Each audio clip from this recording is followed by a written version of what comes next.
তিনি তোমাদের এক ব্যক্তি হতে সৃষ্টি করেছেন এবং তা থেকে তার সঙ্গিনী সৃষ্টি করেন, যাতে সে তার নিকট শান্তি পায়। অতঃপর যখন সে তার সাথে সঙ্গত হয়, তখন সে গর্ভ ধারণ করে এবং চলাফেরা করে। গর্ভ যখন ভারী হয়, তখন উভয়ে প্রভুকে ডাকে, যদি তুমি আমাদের এক পূর্ণাঙ্গ সন্তান দাও, তবে তো আমরা কৃতজ্ঞ থাকবই। তিনি যখন তাদের দান করেন সুসন্তান, তারা তাদের যা দেওয়া হয় সে সম্বন্ধে আল্লাহর অংশী করে। বস্তুত আল্লাহ তা অপেক্ষা অনেক ঊর্ধ্বে।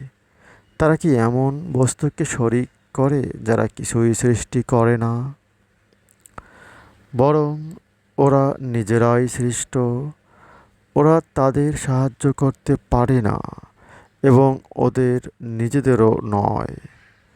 সূরা আরাফ আয়াত 189 থেকে 192।